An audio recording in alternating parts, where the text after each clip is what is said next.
Have you ever heard of Bikini Kill, the Bangles, or Dum Dum Girls? These were all extremely popular feminist rock bands in the 1990s and early 2000s, but they weren't the first female rock bands. So where did they actually come from?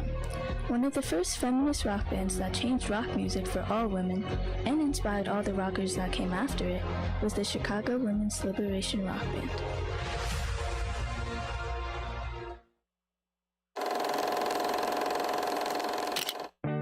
During the era of second-wave feminism, the Chicago Women's Liberation Rock Band became one of the first and most influential female rock bands of all time.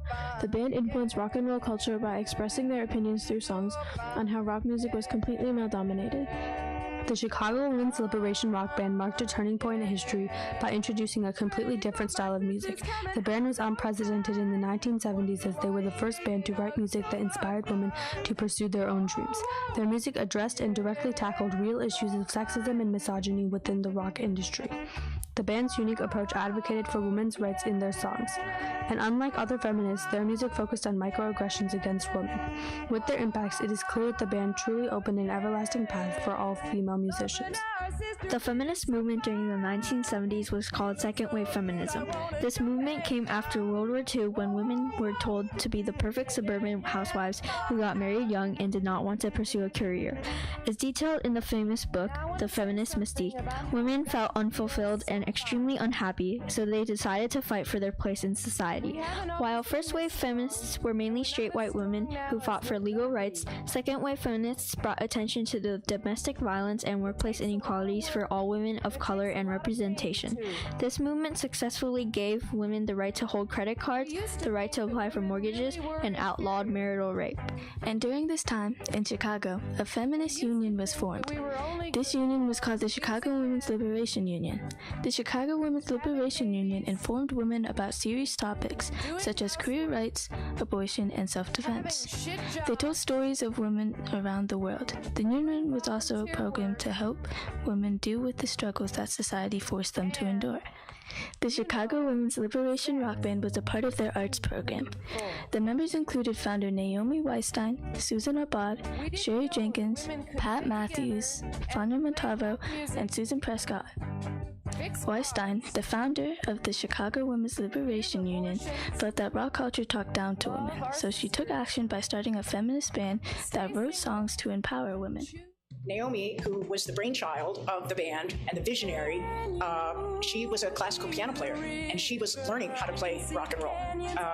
And everybody else was coming from all different kinds of music, but we wanted to pick rock. Naomi's message was she wanted to be able to reach every 14-year-old girl and spread the message that, you can do anything and,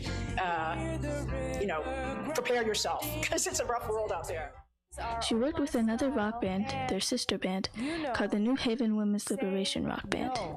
They wrote and recorded an album together called Mountain Moving Day.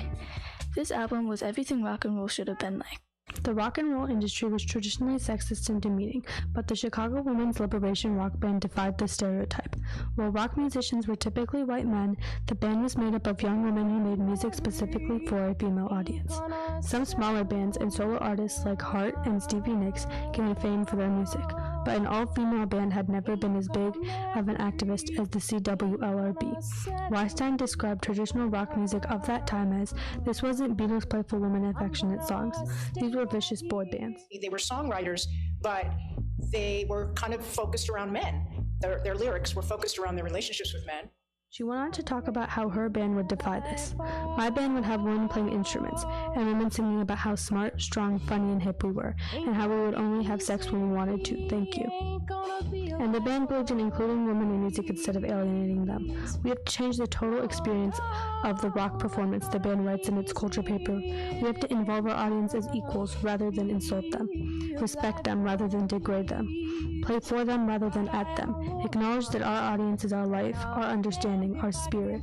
We keep the house lights on them. We rap a lot with them. We do theater for them and with them. We pass out lyrics, teach them songs, and have them sing along." The band expressed these views in their music, where they sang, "You bring me down, it makes you cool. You think I like it, you're a goddamn fool." The band and the second wave feminist movement both faced backlash from society. Although second wave feminism received more support than first wave feminism, there were still opposers. When women pushed for equal rights in the Equal Rights Amendment to gain support in courts, there were women like Phyllis Schlafly and Mitch Decter who said that women wanted to be protected, not equal.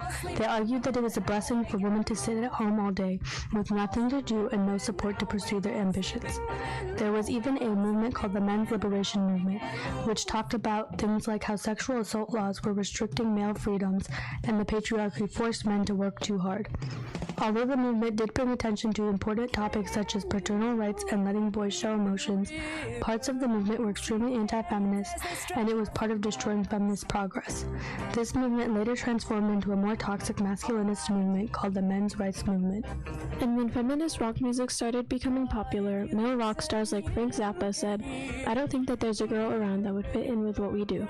This opinion carried towards many women in the music industry. Weinstein said that they had heard that a fraternity had threatened to destroy the event. New Haven's vocalists sang out, "Put your shirts on, sisters, we're in grave danger." "No," they shouted back, "we won't, we're free." This happened again and again and again in different forms in the 3 years that we performed. Even some women thought female presence in rock music was unnecessary or made women look stupid. However, despite all of this backlash, feminists and the CWLRB preserved and won great victories no matter how small they might have seemed. The rock music that the band performed can be traced forward to the Riot Girls movement when feminist rock music became insanely popular, and even further forward to the fourth wave of feminism when women of the 2010s and 2020s got to listen to stars like Miley Cyrus and girl groups like Blackpink dominate the music industry. Pat Matthews described their impact as, "Everybody in the room at the time knew that something important was happening. It wasn't just like, boy, this is fun. It was like, something is changing and we are writing this and we are helping it move." The Chicago Women's Liberation Rock Band innovated feminist rock practice, laying the groundwork for women's music festivals such as Lilith Fair. This is also similar to modern music and media. For example, in the movie 10 Things I Hate About You, the main character Kat Stratford listens to Bikini Kill and wants to start her own rock band. She wouldn't have been able to do this without the Chicago Women's Liberation Rock Band making it something. From 1970 to 1973, the band defied sexist rock stereotypes, advocated for the elimination of societal stigma against women, made sure women knew they could do anything they wanted to, and used music as an outlet to reach different audiences that traditional feminism did not reach. They were the Chicago Women's Liberation Rock Band.